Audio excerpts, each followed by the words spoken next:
Ok, on va prier pour la parole. Éternel Père, maintenant que nous nous préparons, Seigneur, à ouvrir le Saint-Livre, nous te prions, Seigneur, vraiment de venir à notre secours. Seigneur, que ton esprit soit encore plus présent au milieu de nous, Seigneur. Que nos cœurs soient des terres bien préparées, Seigneur, pour recevoir ta parole, Seigneur, Dieu Tout-Puissant. Que cette parole puisse germer en nous et produire de nombreux fruits, Seigneur Dieu Tout-Puissant. Les fruits de l'Esprit auxquels, Seigneur, tu prendras plaisir, Seigneur Dieu d'amour. Donne vraiment à cette parole, Seigneur, de faire chemin dans nos cœurs, Seigneur, afin que nous puissions refléter ta gloire. Au nom de Jésus-Christ. Amen. Amen.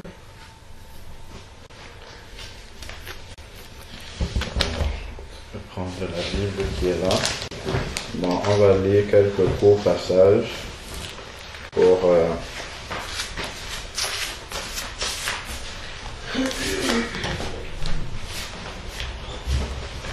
se rappeler, on va dire, le bon départ que tout disciple de Jésus doit prendre en démarrant dans sa vie chrétienne, dans sa vie spirituelle, dans sa vie avec Jésus. Alors, donc on va commencer comment? Non, on va commencer d'abord par lire dans Acte 2, au verset 37. Dans le livre des Actes qui vient juste après Jean. Acte 2, au verset 37. Donc c'est un discours que tu as besoin d'un stylo ou d'un nom, je sais pas. Dans Acte 2, 37, c'est après la prédication de Pierre, le jour de la Pentecôte. Pierre a prêché, il a prêché la mort et la résurrection de Jésus. Et annonçant justement à ses contemporains que le royaume de Dieu s'était approché, parce que le Messie était venu et qu'il a été crucifié, il est mort tel que les anciens prophètes avaient annoncé. Alors, devant ce discours-là, ceux qui écoutaient Pierre ont été tellement touchés parce qu'ils ont réalisé qu'ils étaient perdus. À la prédication de Pierre, ils ont compris qu'ils étaient perdus. Et c'est là que commence justement l'interrogation. Quand on rencontre le Seigneur, généralement, on écoute un message de la parole de Dieu et le Saint-Esprit vient attester dans notre cœur que cette parole-là qu'on a entendue est un appel de Dieu. Comme on peut lire dans Apocalypse 3 au verset 20, je pense, où il dit je me tiens à la porte et je frappe. Celui qui ouvre, on peut voir, celui qui ouvre, j'entrerai et je soufflerai avec lui, c'est-à-dire, et lui avec moi. C'est-à-dire que je rentrerai en communion avec celui qui m'ouvre le cœur.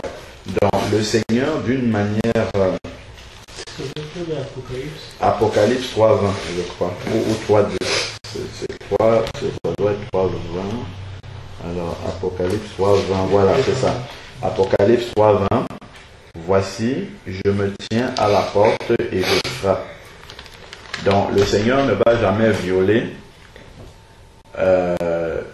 la liberté des gens. Il va toujours venir comme ça parler au cœur de quelqu'un au travers d'un message qu'on a entendu, au travers d'une circonstance qu'on a vécue, dont le Seigneur utilise de multiples circonstances pour parler aux personnes qui ne sont, pour attirer les personnes qui ne sont pas encore à lui, à la conversion. Donc, c'est pourquoi il dit, je me tiens à la porte et je frappe. Donc, il frappe et il attend.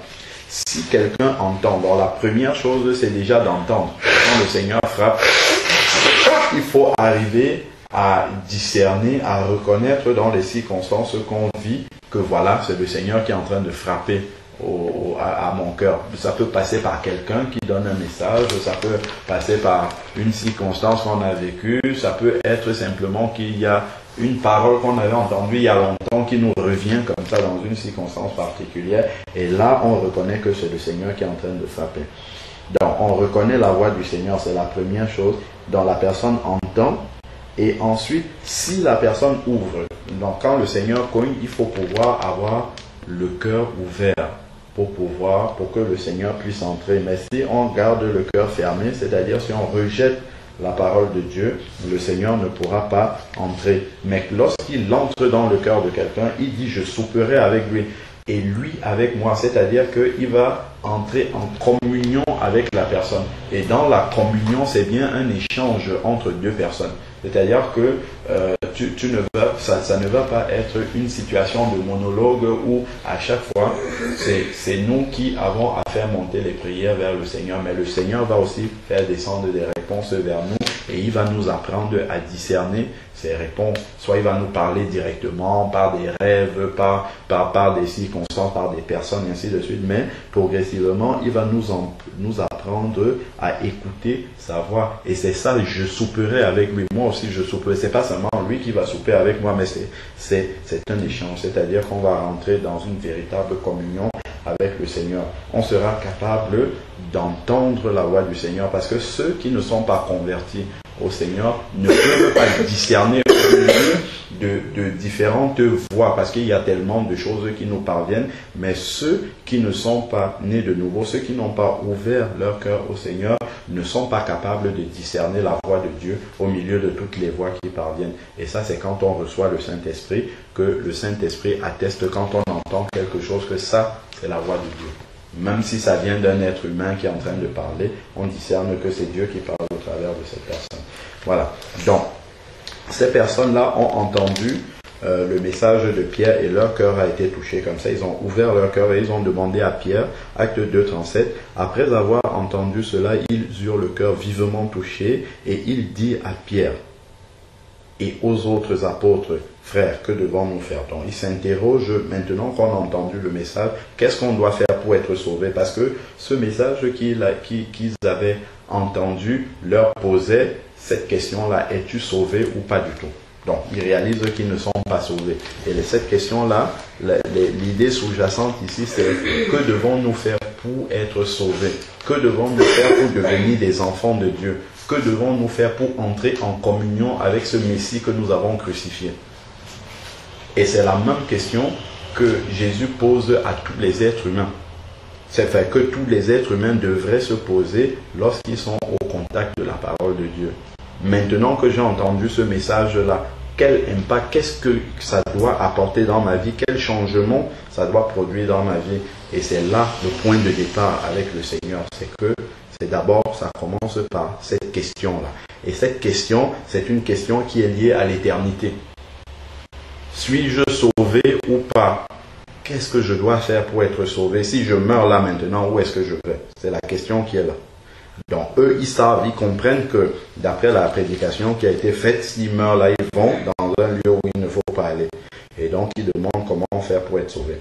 Alors on va lire rapidement le verset 38 où Pierre leur dit, repentez-vous, c'est la première chose. La première chose, c'est d'effacer son passé. Se repentir, demander pardon à Dieu pour toutes les fautes qu'on a commises jusque-là. Parce que ce sont ces fautes-là qui ont amené Jésus à la croix.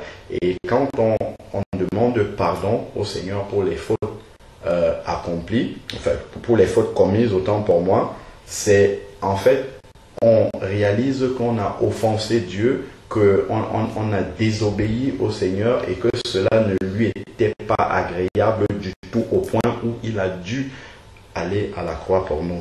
Et quand on lit dans Romains 6, 23, il nous dit le salaire du péché c'est la mort. C'est-à-dire c'est l'enfer. C'est pas simplement la mort physique, mais c'est l'enfer. La séparation d'avec Dieu pour l'éternité. Et à ce moment-là, chacun de nos péchés doit être jugé impérativement par Dieu. Parce que Dieu avait dit à Adam, dans le jardin d'Éden, le jour où tu mangeras du fruit de cet arbre-là, tu mourras. Donc, tu seras jugé, tu seras coupable. Donc, chacun de nos péchés, depuis que nous sommes tout petits, doit être jugé par le Seigneur. Et se repentir, c'est de réaliser que ce sont ces péchés-là qui ont amené Jésus à la croix. Et quand on demande pardon au Seigneur, en fait, on fait la propreté dans notre cœur. Dans Proverbe 28 au verset 13 nous dit, celui qui confesse sa faute et qui l'abandonne obtient miséricorde. Donc quand nous demandons pardon au Seigneur pour les fautes commises, nous prenons également la résolution devant lui de ne plus marcher de cette manière, parce que c'est notre désobéissance qui a mené Jésus à la croix. Si on continue à marcher comme avant, ça veut dire qu'on n'a pas compris pourquoi Jésus avait été à la croix. Donc, répentez-vous, en fait, c'est demander pardon à Dieu, faire la propreté dans son cœur. Pourquoi devons-nous faire la propreté dans le cœur? Parce que notre cœur va devenir l'habitation du Saint-Esprit. Le Saint-Esprit va venir habiter dans notre cœur. Le Saint-Esprit est Dieu comme Jésus est Dieu, comme le Père aussi est Dieu. Et pour que le Saint-Esprit vienne habiter dans un cœur, comme son nom le dit, le Saint-Esprit il est saint, donc il doit venir habiter dans un endroit saint, dans un endroit propre. C'est pour ça que la repentance doit justement nous permettre de vider, de faire le nettoyage de notre cœur afin que le Saint-Esprit puisse demeurer en nous. Donc, une fois que la repentance est passée, il dit ensuite, soyez baptisés au nom de Jésus-Christ pour le pardon de vos péchés. Donc, lorsqu'on se répand, on lit dans 1 Jean 1,9 que celui qui confesse ses fautes, Jésus est fidèle et juste pour les pardonner. Donc, une fois que nous confessons nos péchés, Jésus nous les pardonne et le sang de Jésus efface tous nos péchés totalement, en sorte qu'on devient blanc comme neige. C'est-à-dire que pour Dieu, c'est comme si on devenait comme un bébé. C'est comme si on n'avait jamais commis de péché.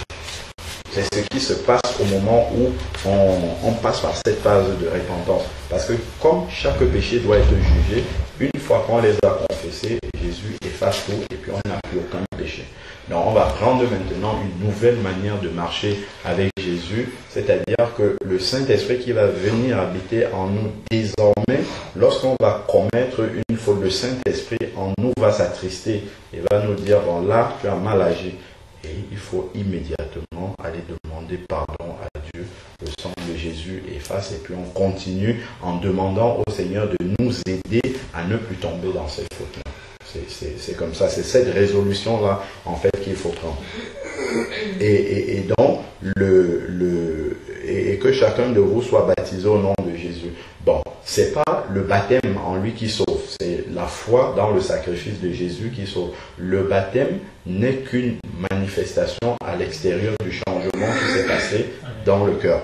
Voilà. Donc c'est, comme on a dit, c'est la mort à l'ancienne vie. Parce que cette ancienne vie-là, qui on était avant, il faut la mettre, il faut l'enterrer totalement et puis ressusciter à une nouvelle vie.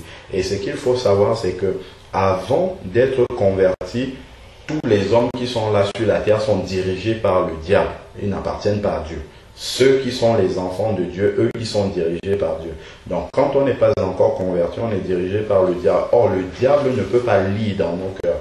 Dieu, lui, lit dans nos cœurs. Il sait que nous nous sommes convertis, qu'il y a quelque chose qui s'est passé dans notre cœur, mais le diable, lui, ne sait pas. Et le baptême sert également non seulement à s'engager vis-à-vis de Dieu, mais à montrer aussi au diable, parce que comme lui, il ne lit pas dans le cœur, il faut qu'il voit manifestement, matériellement, que tu as changé de côté, que tu as changé de propriétaire, que maintenant tu appartiens à Dieu et que tu ne lui appartiens plus. Alors, donc on va lire aussi le verset que tu m'as envoyé, c'est dans Marc 16, où il dit, celui qui croira et qui sera baptisé sera sauvé, parce que une fois qu'on est passé par la nouvelle naissance, à savoir la repentance et la confession, l'acceptation de Jésus comme son Seigneur et Sauveur, le baptême est le premier commandement que Jésus donne à ceux qui sont convertis. Ils doivent rentrer dans, c'est un acte d'obéissance. C'est donc, puisque on a reçu le Saint-Esprit, c'est-à-dire qu'on doit maintenant obéir à la parole de Dieu, obéir à ce que le Seigneur nous demande. Donc, quelqu'un qui a réellement reçu le Seigneur, il n'y a aucune raison qu'il refuse le baptême. Parce que le baptême, c'est le premier acte d'obéissance qui montre vraiment que notre cœur a été touché par le Seigneur et qu'on veut désormais lui appartenir.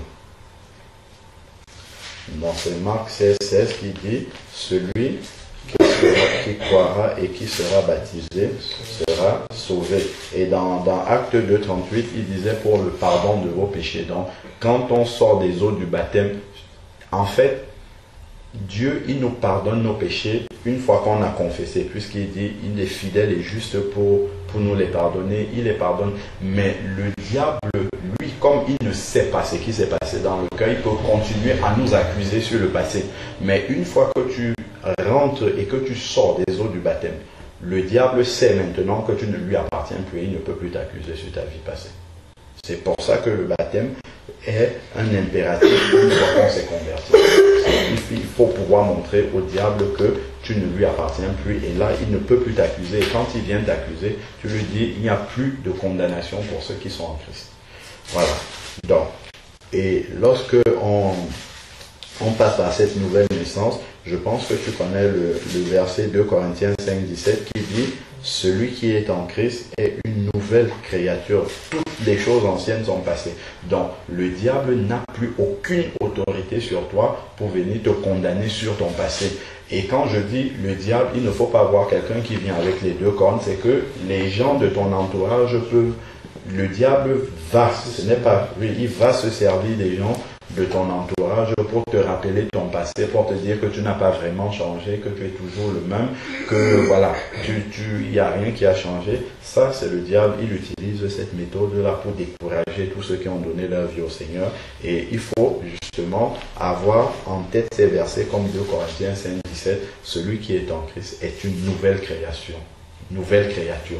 Toutes les choses anciennes, c'est pas certaines choses. Toutes les choses anciennes sont passées, ça veut dire que la doise de péché a été totalement remise à zéro. Et la Bible dit que Jésus nous justifie. Nous justifier, ça veut dire qu'il nous donne la justice de Jésus. Quand Dieu regarde quelqu'un qui s'est repenti de ses péchés, c'est comme s'il voyait Jésus. En fait, il ne te voit plus toi. Il te donne la justice de Jésus, c'est-à-dire que Jésus vient te recouvrir, en fait, comme d'un drap blanc. Quand Dieu, lui, te voit, c'est ce drap blanc-là qui n'a aucun péché qu'il voit.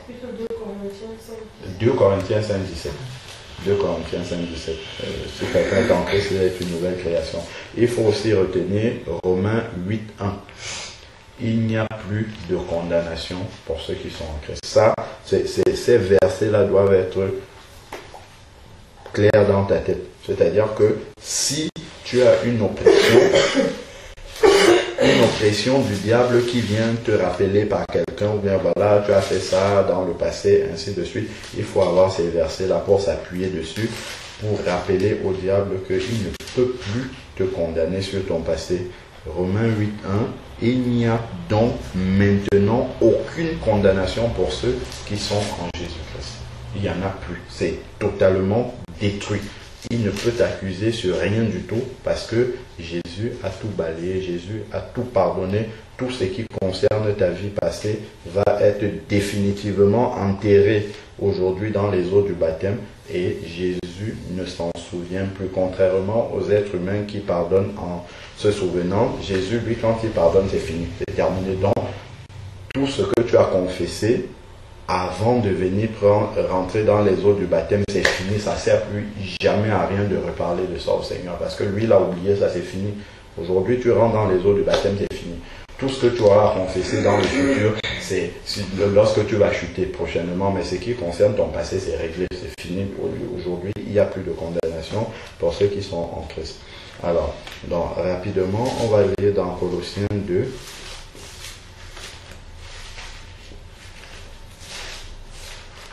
C'est à la fin des épîtres, un peu avant Hébreux, avant Timothée, avant Thessaloniciens. Voilà, Colossiens 2, à partir du verset 12. On va aller un peu vite dessus. Du verset 12 au verset 15. Colossiens 2. Donc là, il explique par la parole de Dieu ce que ça signifie le baptême. Il dit enseveli avec lui, Colossiens 2, verset 12. Enseveli avec lui par le baptême, vous êtes aussi ressuscités en lui et avec lui par la foi en la puissance de Dieu qu'il a ressuscité d'entre les morts. Donc ça signifie vraiment que ce baptême-là, c'est une mort et une résurrection à une nouvelle vie. C'est-à-dire que celui qui ressort de l'eau, c'est une nouvelle créature qui doit marcher comme quelqu'un de totalement nouveau. Donc c'est quelqu'un qui marche selon les principes de Dieu.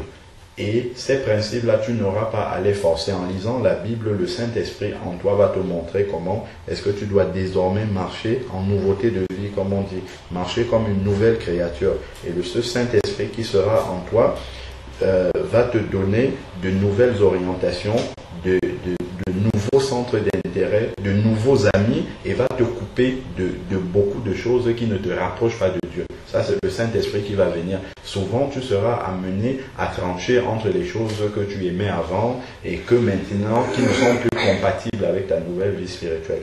Il va falloir prendre ces décisions-là.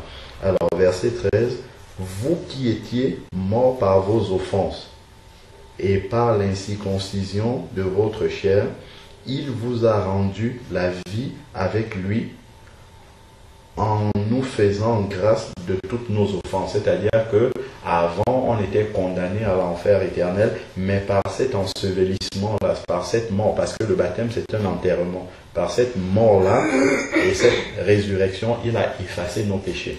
Il a totalement effacé nos péchés par grâce. On ne l'a pas mérité. C'est-à-dire que c'est un cadeau immérité qu'il nous a donné. Verset 14, voilà. Ça aussi c'est important de retenir de 14 à 15 là. Si tu as des accusations du diable qui concernent ta vie passée, tu dois pouvoir lui répondre avec ces versets-là. Il faut savoir que dans Matthieu 4, où après le baptême de Jésus, il a été conduit par l'Esprit Saint dans le désert où il a affronté le diable. Donc il faut bien se dire que comme Jésus est venu nous montrer le chemin, généralement, quand quelqu'un passe par les eaux du baptême, le diable va venir tout de suite après. Comme Jésus, exactement. Donc il va venir avec des accusations. Généralement, ce sont des accusations qui concernent ton passé. Il va venir au travers des personnes. Tu pourras constater que dans ta vie, il y a peut-être des choses qui reviennent du passé, qui vont revenir alors que ça fait longtemps, que tu n'avais plus entendu parler de ces personnes ou de ces choses, ainsi de suite, mais qui vont revenir à ce moment-là. Et c'est pourquoi il faut avoir la parole de Dieu, comme Jésus, dans le désert, répondait au diable, il est écrit. Donc c'est de la même manière que nous aussi, on doit répondre, il est écrit que je suis une nouvelle créature. Il est écrit que je ne suis plus condamné. Il n'y a plus de condamnation pour ceux qui sont en Jésus, parce que maintenant, j'appartiens à Jésus-Christ. Tu n'as plus aucun droit de me condamner. Et il faut savoir que les accusations du diable, c'est dans les pensées. Donc, quelqu'un, lui, va sortir un élément comme ça qui appartient à ton passé, mais c'est comme une piqûre qu'il injecte dans tes pensées, et il faut, pour détruire ces pensées-là qui ne viennent pas de Dieu, il faut confesser la parole de Dieu. Il faut relire. Si tu as mémorisé les versets, tu peux les ruminer, les méditer à nouveau intérieurement. Parce que dans Romains 10, 17, il est dit que la foi vient de ce qu'on entend. Donc quand le diable vient t'accuser comme ça, il faut que ta foi soit grande pour pouvoir chasser ces pensées-là. Et la foi vient de ce qu'on entend, et ce qu'on entend vient de la parole de Dieu. C'est cette parole de Dieu-là qui va éloigner ces mauvaises accusations, ces accusations en fait du diable. Dans verset 14, il dit, il a effacé, tu vois, c'est au passé, il a effacé l'acte rédigé contre nous et dont les dispositions nous étaient contraires. Il l'a supprimé en le clouant à la croix. Donc, ce que le diable va venir te dire concernant ton passé, que tu étais quelqu'un de mauvais, de vicieux, tu as fait ci, tu as fait ça, ça c'est avant que tu devais te culpabiliser pour ça. Mais aujourd'hui c'est fini, Jésus a totalement effacé parce que tu as accepté son sacrifice à la croix. Et il a cloué pour toi personnellement tout ce qui te condamnait, tout ce qui concerne ton passé, ça a été cloué à la croix. Et verset 15. Il a dépouillé les principautés et les pouvoirs et les a publiquement livrés en spectacle en triomphant d'elle à la croix. C'est-à-dire qu'avant d'être converti, les autorités, c'est-à-dire les démons de Satan avaient autorité sur toi. Donc, on pouvait venir t'entraîner, par exemple, à trop boire, à te saouler, à aller dans la débauche, ainsi de suite. Ils avaient le pouvoir de te dominer. C'est-à-dire, tu faisais des choses en pensant que c'est toi-même qui les faisais, mais en réalité, tu étais entraîné par ces puissances-là. Et tu n'avais pas le pouvoir de résister à ces puissances-là. Tu les suivais naturellement. Mais aujourd'hui, quand tu deviens un enfant de Dieu, tu as l'autorité sur cette puissance-là de dire, au nom de Jésus, je ne vais pas faire ça parce que je ressens par l'Esprit Saint que ça ne correspond pas à ce que moi, enfant de Dieu, je peux faire. Et quand tu proclames cette parole-là avec autorité, il y a une paix qui va venir en toi et tu vas arriver à résister à beaucoup de choses auxquelles tu ne pouvais pas résister avant. Parce que tu reçois une puissance en fait, tu reçois une force en tant qu'enfant de Dieu qui te donne l'autorité sur cette puissance-là qui te conduisait à faire n'importe quoi. À faire des choses qui ne correspondent pas à la volonté de Dieu. Et ça, c'est parce que Jésus a triomphé à la croix et il t'a donné l'autorité. Ça, tu peux lire dans Luc 10. Luc 10, 19. Luc 10, 19. Tu peux lire l'autorité que Jésus donne aux enfants de Dieu et pouvoir l'exercer.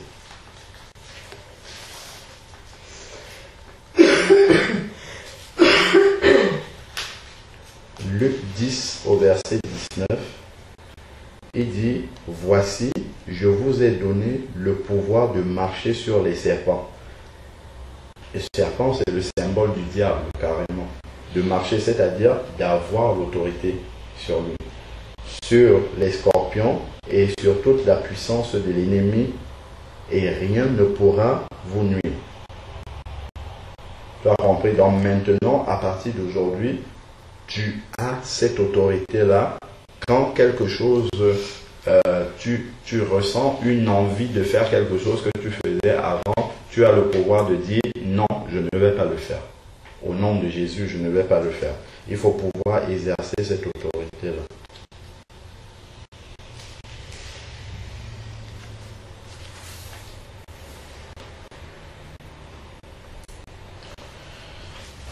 Alors, bon, donc, ça, on est dans la signification du baptême. On va finir avec Romains 6, du verset 3. Romains 6, Romains ça fait le livre des Actes. Romains 6 à partir du verset 3.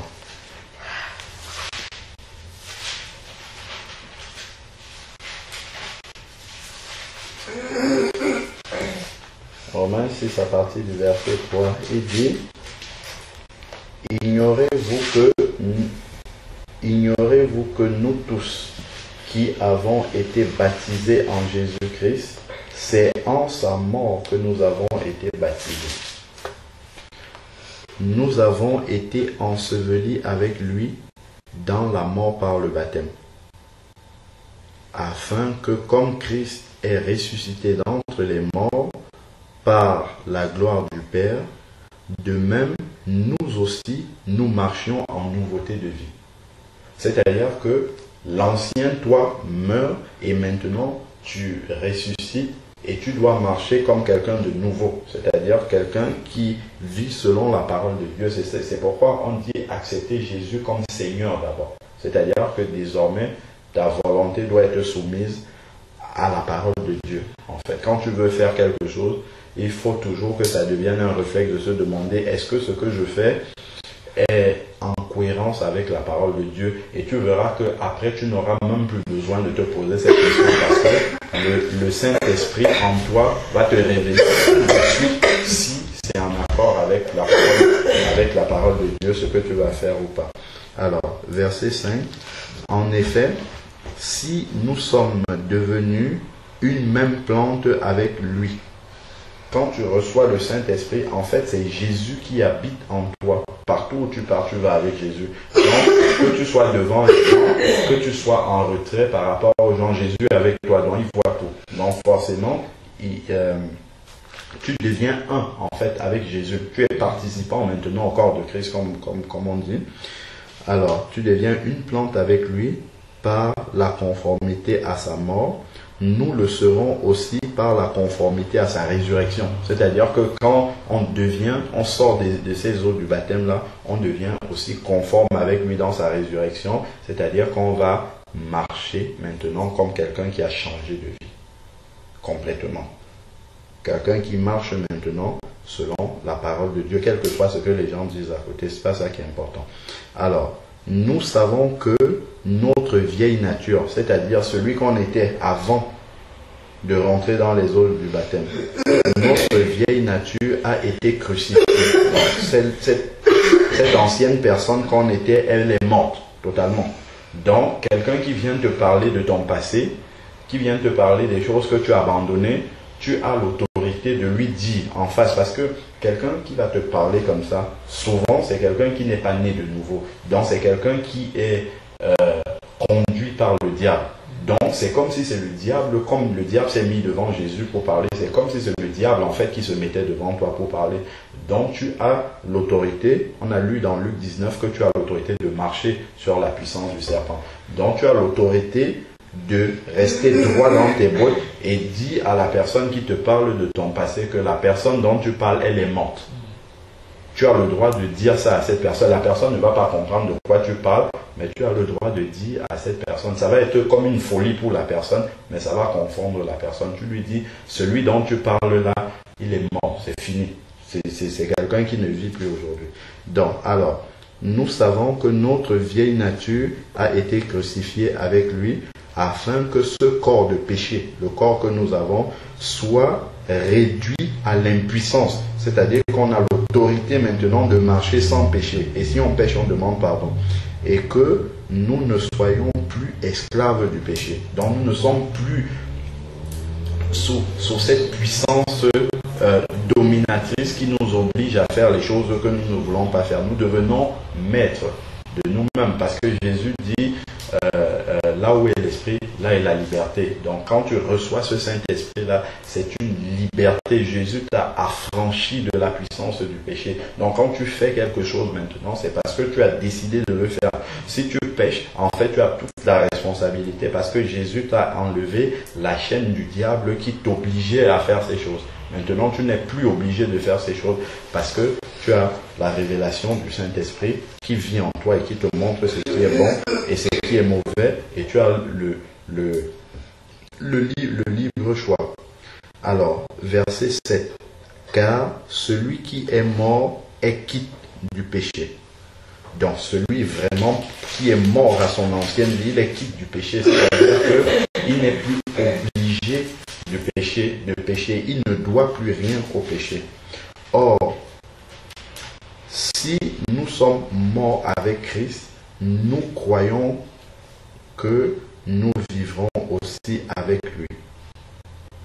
Sachant, verset 9, sachant que Christ est ressuscité d'entre les morts, sachant que Christ ressuscité d'entre les morts ne meurt plus, la mort ne domine plus sur lui, car il est mort et c'est pour le péché qu'il est mort une fois pour toutes. C'est pour le péché qu'il est mort une fois pour toutes, et maintenant il vit et il vit pour Dieu. De la même manière que Jésus est mort pour nos péchés, si nous sommes nés de nouveau, nous ne devons plus marcher dans le péché, parce que c'est une fois pour toutes que Jésus est mort pour le péché, et il est mort à cause de ce péché-là. Verset 11, ainsi vous-même considérez-vous comme mort au péché. C'est-à-dire que les passions d'avant, on doit considérer que nous sommes morts à ces passions. Ça veut dire que ces passions-là n'ont plus autorité sur nous. C'est comme si elles n'existaient plus pour nous. Nous sommes morts pour ces passions-là. Nous n'existons pas pour ces passions-là, pour qu'elles puissent encore nous attirer vers elles. Alors, et comme vivant pour Dieu en Jésus-Christ. Bon, alors. Donc ça, en gros, c'est la signification du baptême et la conséquence, en fait, du baptême dans notre vie.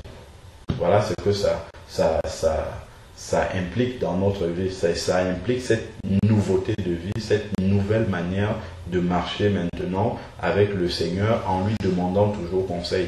Et cela, ça ne veut pas dire que immédiatement après être né de nouveau baptisé, on aura la victoire sur toute notre vie.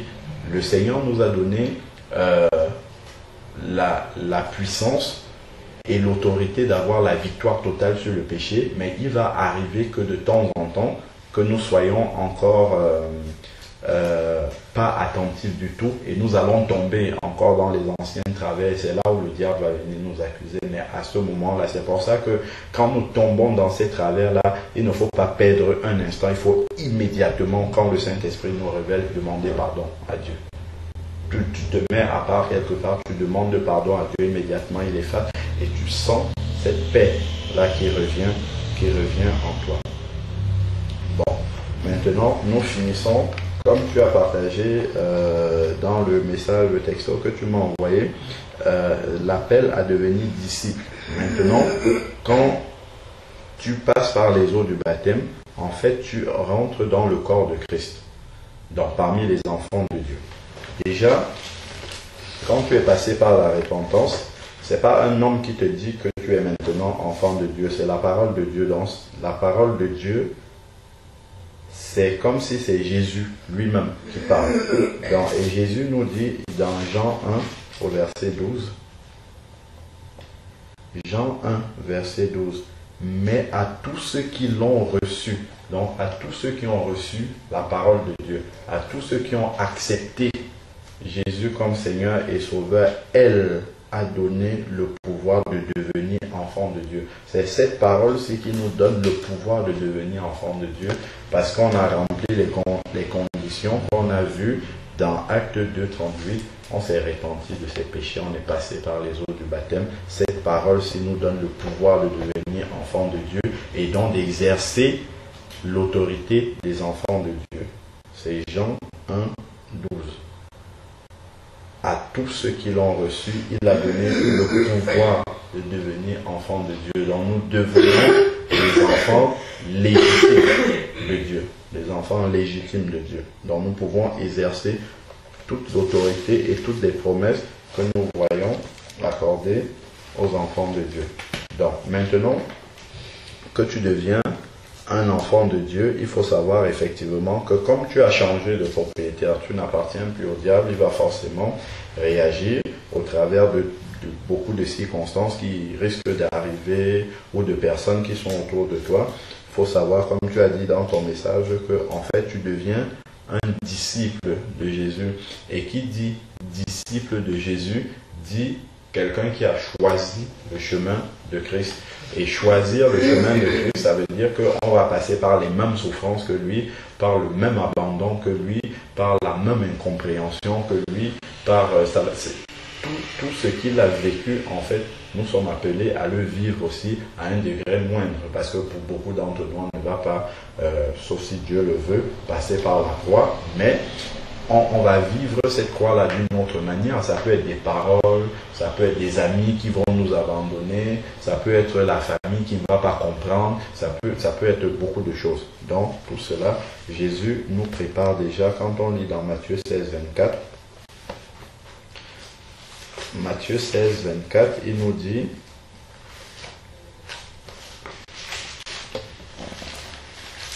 donc Jésus a toujours pris la peine comme ça de nous préparer à ce qui va arriver. Il ne nous surprend pas avec ce qui va se passer une fois qu'on va devenir ses disciples. Il nous prépare, il nous annonce ce qui va arriver.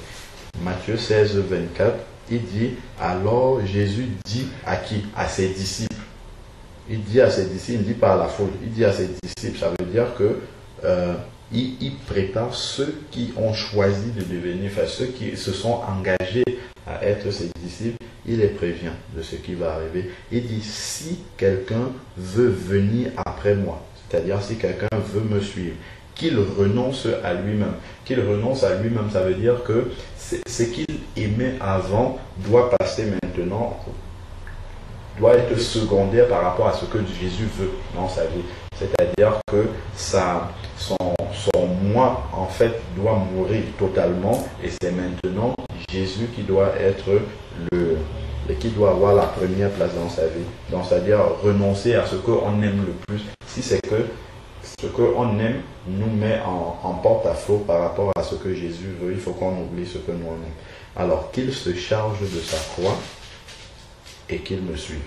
Qu'il se charge de sa croix. Dans la croix, il y a beaucoup de choses qui peuvent rentrer là-dedans. Beaucoup de choses. Ce sont toutes les choses de la vie qui nous empêchent de nous rapprocher de Dieu et auquel notre cœur peut encore être attaché. Ça fait partie de la croix. Ça peut être des persécutions qu'on va suivre, qu'on va subir parce qu'on a choisi de marcher avec Jésus.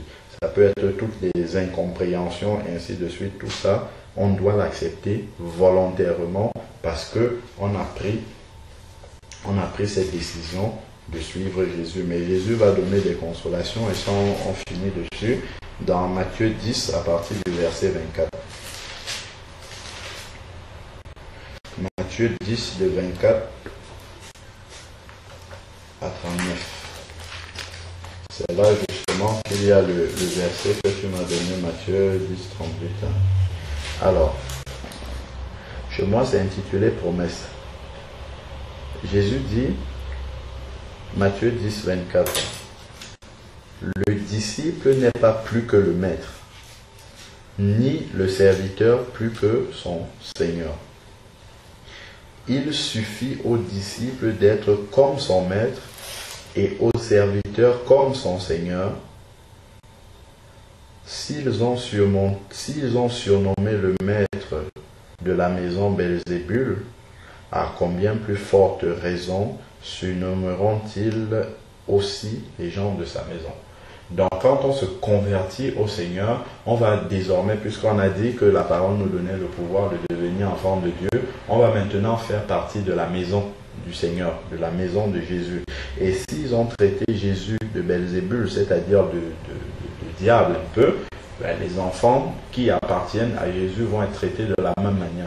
Quand on dit « il », en fait, « il » ici, c'est mis pour le diable et ses agents et tous ceux qui ne sont pas convertis, qui appartiennent au diable, ils vont nous traiter de la manière que Jésus a été traité. Et si on nous traite de cette manière-là, au lieu que ça nous offense, ça doit nous rassurer que nous sommes vraiment des vrais enfants de Dieu. Parce que ceux qui ne sont pas des enfants de Dieu, les vrais, ils ne subissent aucune persécution, rien du tout. Tout le monde les aime parce que ils ne sont pas de vrais amis. Il y a beaucoup de gens qui vont dans plein d'églises, là ils ont une vie normale, ils sont bien avec tout le monde, parce que justement ils ne vivent pas la véritable vie chrétienne. Quand tu vis la vraie vie chrétienne, la vraie vie de disciple, là les persécutions commencent. Et ce sont ces persécutions-là qui te montrent que réellement tu es un disciple de Jésus. C'est même une alarme dans ta vie qui te montre que tu as choisi le bon chemin. Si tu ne subis pas cette persécution-là, il faut se poser des questions. Alors, verset 26, ne les craignez point. Bon, là maintenant, c'est Jésus qui rassure. Les persécutions vont venir, les gens vont nous persécuter, mais nous devons être tranquilles. Ne les craignez donc point, car il n'y a rien de caché qui ne doive être révélé. Donc, quand on nous persécute comme ça, Jésus, il le sait. Et ce qu'ils font, même quand ils nous persécutent en cachette, les gens qui parlent de nous derrière, Jésus dit que ça ne restera pas caché. Ça va être révélé à un moment donné. Alors, verset 27, ni de secrets qui ne doivent être connus. Ce que je vous dis dans les ténèbres, dites-le en plein jour. Et ce qui vous est dit à l'oreille, prêchez-le sur les toits. C'est-à-dire que ce qu'on apprend de Jésus, notre marche avec le Seigneur, on ne doit pas fermer la bouche. Maintenant qu'on devient un disciple de Jésus, ce qu'on apprend avec le Seigneur, il faut le témoigner partout où on a l'occasion de le faire. Et c'est justement à partir du moment où on va commencer à témoigner que les persécutions vont commencer. Les gens ne vont pas comprendre ça, les gens vont vouloir nous rappeler le passé, les gens vont vouloir tout simplement. Pourquoi les gens font ça? En fait, quand tu as le Saint-Esprit en toi et que tu parles comme ça aux gens, les gens, au lieu d'accepter, parce que le Saint-Esprit témoigne, le Saint-Esprit au travers de toi montre à ces gens-là que ils sont dans le péché, ils sont sur le mauvais chemin. Or, comme ils ne peuvent pas l'accepter, ils vont réagir en essayant de te persécuter, de te fustiger, de dire tu as perdu la tête, tu es dans une secte, ainsi de suite. c'est le diable en fait qui fait en sorte que eux ils réagissent comme ça, parce que eux ils sont sous le contrôle du diable. Et ça pour toi tu vas le vivre comme une persécution. Et comme le diable sait que nous restons encore fragiles au niveau de nos sentiments, généralement il va utiliser les personnes qui sont le plus proches de nous pour nous faire mal, pour taper là où ça fait mal. C'est pour ça que le diable utilise ces personnes. Alors, verset 28, il dit, donc, le témoignage personnel est important. Une fois qu'on a reçu le Seigneur, il faut parler. Dans Matthieu 28, il va dire, allez, faites de toutes les nations des disciples, des baptisants au nom du Père, du Fils et du Saint-Esprit, et enseignez-leur à observer tout ce que je vous ai prescrit. Donc, le disciple, c'est quelqu'un qui doit crier, qui doit annoncer, continuer à parler. Il dit, annoncez-le sur les toits. C'est-à-dire, il ne doit pas, et en plus, il a dit avant, ne les craignez pas. Donc, tu es dans un milieu où les gens, tout le monde va à gauche, toi tu dis la parole de Dieu et ne te préoccupe pas de ce que les gens pensent de toi. Ça n'a aucun souci. Et ça fait partie de notre amour propre, parce qu'on a peur d'être mal jugé. C'est pour ça qu'il disait qu'il renonce à lui-même. Parce que notre amour propre, là, notre moi qu'on veut préserver, c'est lui qui doit d'abord mourir. Une fois qu'il est mort, c'est fini. On n'a plus de frein pour témoigner de Jésus aux gens. Alors, verset 28, ne craignez pas ce qui tue le corps. Donc, généralement, les gens qui vont te persécuter, le maximum qu'ils peuvent faire, c'est d'atteindre ton corps. Généralement, ils vont juste parler. Ça ne peut avoir aucune incidence au-delà de ton corps physique. Même ceux, à l'époque des disciples, quand ils étaient physiquement martyrisés, persécutés, ce n'est que leur corps qu'on pouvait atteindre. Mais Jésus, pour lui, le corps, ça n'a pas de grande importance. Ce qui est important, c'est à l'intérieur. Et c'est l'âme qui vit dans l'éternité après. Alors, ne craignez pas ceux qui tuent le corps et qui ne peuvent pas tuer l'âme. Voilà, il le dit. Craignez plutôt ce qui peut faire périr l'âme et le corps dans la géhenne. Donc, au lieu d'avoir peur des gens qui ne peuvent en tout et pour tout que porter atteinte à notre intégrité physique, il faut plutôt avoir peur de ce qui, dans les circonstances, veut nous éloigner de la voie du Seigneur, en sorte que on va prendre le chemin large qui mène à la géhenne, faire périr l'âme dans la géhenne, c'est-à-dire abandonner le Seigneur, se compromettre. Au lieu d'avoir peur des gens qui sont en train de prendre une direction qui est la mauvaise parce qu'on ne veut pas être l'exclu, on va se mélanger avec les gens. Le Seigneur dit, au lieu de prendre ce chemin large-là, il vaut mieux se mettre de l'autre côté. Aller seul sur le chemin étroit qui mène au ciel. Allez, verset 29. Ne vend-on pas 2 moineaux pour 1 sou, cependant, il n'en tombe pas un à terre sans la volonté de notre Père. Et même les cheveux de votre tête sont tous comptés. C'est-à-dire que nous sommes dans les moindres petits détails, nous sommes sous le contrôle du Seigneur. Quand cette persécution-là que nous subissons est en train de se passer, souvent, quand on oublie la parole de Dieu, on peut penser que le Seigneur nous a abandonnés. Au contraire, il est là, il est présent. Quand on lit dans Acte 9, quand Paul est tombé sur le chemin de Damas et qu'il entend la voix du Seigneur, il persécutait les chrétiens à cette époque-là. Et le Seigneur, quand il parle à Paul, il dit, Saul, Saul, pourquoi me persécutes-tu? Donc quand on persécute les vrais enfants de Dieu, c'est Jésus. Les gens ont touché à Jésus lui-même directement. C'est pour ça qu'il ne faut pas avoir peur de subir de la persécution des personnes qui ne sont pas converties, parce qu'ils pensent qu'ils s'attaquent à toi, mais en fait c'est à Jésus qu'ils sont en train de s'attaquer. Parce que tu fais partie du corps de Christ, du corps de Jésus. Alors, verset 30. Et même les cheveux de votre tête sont comptés. Alors, verset 31, soyez donc sans crainte. Vous valez plus que beaucoup de moineaux. Donc, si le Seigneur s'occupe déjà des moineaux qui ne sont que des oiseaux, il les nourrit tous les jours, à plus forte raison, les enfants, c'est vrai, les enfants de Dieu. Alors, verset 32, c'est pourquoi quiconque me confessera devant les hommes, je le confesserai moi aussi devant mon Père. Donc on ne doit pas avoir peur de parler de Jésus frontalement aux gens parce qu'ils ne peuvent rien nous faire. Et Jésus, nous donne cette promesse-là que si on le défend, si on prend position clairement pour lui devant les hommes, dans le ciel également, il nous confessera devant le Père. Verset 33, mais quiconque me reniera devant les hommes, je le renierai aussi devant le Père. Donc, renier, c'est quoi? C'est-à-dire que dans nos circonstances habituelles, souvent on peut être quelque part, les gens sont en train de blasphémer la parole de Dieu, on est là, on se tait parce qu'on a peur de parler et être en opposition avec les autres. C'est ça justement, c'est là qu'on ne doit pas se taire, on doit prendre clairement position et dire voilà ce que la parole de Dieu, même si ça plaît aux gens, même si ça ne plaît pas aux gens, on doit pouvoir prendre position clairement pour dire la parole de Dieu dit ça par rapport à telle circonstance. Qu'ils soient d'accord, qu'ils ne soient pas d'accord, ça c'est leur problème.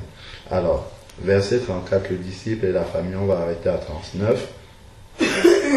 Ne pensez pas que je sois venu apporter la paix sur terre. Je ne suis pas venu apporter la paix, mais l'épée, c'est-à-dire la parole de Dieu. L'épée de l'esprit, c'est la parole de Dieu.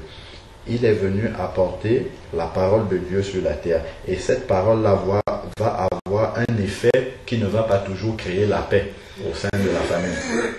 Donc, alors, car je suis venu mettre la division entre l'homme et son père, entre la fille et sa mère, entre la belle-fille et sa belle-mère. C'est pas que il dit je suis venu apporter vraiment, je suis venu diviser les gens. Non, il dit je viens avec l'épée, donc il vient avec la parole de Dieu. La parole de Dieu est sémée au milieu de la famille. Il y a deux côtés qui vont se créer. Il y en a qui vont recevoir cette parole de Dieu et de l'autre côté, tu en as qui vont rejeter cette parole de Dieu et ça crée la division entre ceux qui ont accepté le Seigneur et ceux qui ne l'ont pas accepté. Et l'homme aura pour ennemi les gens de sa maison. C'est-à-dire, le diable va utiliser les gens les plus proches pour se dresser contre celui qui s'est converti. Celui qui aime père ou mère plus que moi n'est pas digne de moi. Mais celui qui aime et celui qui aime son fils ou sa fille plus que moi n'est pas digne de moi. Ça signifie que si tu as une personne dans tes relations qui est plus importante dans ta vie que le Seigneur, tu ne pourras pas suivre le Seigneur parce que d'une manière ou d'une autre, à certains moments, tu seras obligé de prendre position par rapport à la parole de Dieu et ça va peut-être aller à l'encontre de ceux qui sont les membres de ta famille ou des personnes qui te sont très proches, que tu aimes beaucoup. Mais si tu ne peux pas prendre position pour le Seigneur par rapport à cela, ça veut dire que tu ne pourras pas suivre le Seigneur. À certains moments, tu seras obligé de faire un compromis parce que, effectivement, tu ne veux pas décevoir des gens. Et le Seigneur nous met en garde par rapport à ça. Il faut toujours savoir que la première place dans notre vie, c'est le Seigneur. Quel que soit ce que ça doit nous coûter. À Jésus, le fait de dire la vérité, ça lui a coûté la vie. À nous aussi, si c'est que ça doit nous amener jusqu'à la mort, il faut choisir le Seigneur puisque de toute manière nous savons à partir du moment où on se convertit, on sait que nous avons la vie éternelle. Il nous dit ça dans 1 Jean 5,13. Sachez que vous avez la vie éternelle, vous qui croyez en Jésus. C'est-à-dire qu'à partir de ce moment où on se convertit au Seigneur et qu'on marche avec Dieu, notre vie éternelle a déjà commencé ici sur terre. Donc notre corps n'est qu'une enveloppe charnelle dans laquelle habite un esprit qui est déjà dans l'éternité. Donc que quelqu'un t'amène jusqu'à la mort physique, ça ne change rien en toi parce que toi tu vis déjà dans l'éternité. Donc c'est pour ça qu'il ne faut pas avoir peur de ces intimidations physiques-là. Alors verset 38, celui qui, voilà, ça c'est le verset que tu m'as envoyé, celui qui ne prend pas sa croix, dans la version d'origine en grec il y a chaque jour, celui qui ne porte pas sa croix chaque jour, qui ne prend pas sa croix chaque jour et ne me suit n'est pas digne de moi. Donc cette expression-là de la croix revient encore dans le chemin avec le Seigneur. C'est le chemin de la victoire, c'est un chemin de gloire, mais c'est un chemin qui n'est pas facile aussi. Jésus prend la peine de nous prévenir que c'est un chemin qui peut être très difficile. Très difficile. Pas difficile parce que la voie elle-même elle est difficile, mais difficile parce qu'il y a beaucoup de personnes qui ne suivent pas ce chemin-là. Ces personnes-là sont majoritaires et peuvent avoir une influence négative sur nous si notre foi n'est pas suffisamment solide. Alors, verset 39, celui qui aura gardé sa vie la perdra. C'est-à-dire, celui qui aura un amour propre tellement fort qu'il ne voudra pas le perdre, c'est lui qui va perdre sa vie. Parce qu'il va faire des compromis et ça va l'éloigner du Seigneur et finalement, il va perdre sa vie. Celui qui aura perdu sa vie, c'est pas forcément, ça ne va pas forcément jusqu'à la vie physique, mais c'est vraiment cet amour propre-là. Celui qui aura accepté d'effacer son amour propre pour le Seigneur à cause de moi, la retrouvera. C'est-à-dire que dans le ciel, le Seigneur va redonner tous les honneurs à cette personne-là. Les honneurs qu'il aura perdus sur la terre seront multipliés dans le ciel pour cette personne. Voilà. Je ne sais pas si tu as une question par rapport à tout ce qu'on a dit. Ça peut être maintenant, ça peut être plus tard si tu veux comprendre des choses qui ont été... Oui, tu veux rajouter quelque chose? Non, c'est juste pour le verset où on dit je ne suis pas venu apporter, je suis venu pas apporter la paix, mais l'épée, est-ce que l'épée là ne représente pas la justice? C'est-à-dire que comme Jésus c'est une parole de justice, ça veut que forcément tu as ceux qui vont aimer la justice dans la vérité et ceux qui vont être de l'autre côté et qui vont refuser cette parole-là. Dans la vérité, dans la justice, alors dans ce sens, si on veut comprendre la justice dont tu parles, en fait, c'est la parole de justice. C'est-à-dire, c'est la parole de Dieu. Forcément, elle comporte tous les attributs qu'on connaît. Elle est juste, elle amène la paix normalement, et ainsi de suite, pour ceux qui acceptent. Oui, voilà. Donc, c'est un tout, mais qui est contenu dans la parole de Dieu. Et cette parole de Dieu-là va forcément faire des clans entre ceux qui vont l'accepter et ceux qui vont la rejeter. C'est bon? On va prier. Encore. Seigneur Dieu, nous te bénissons encore, Seigneur.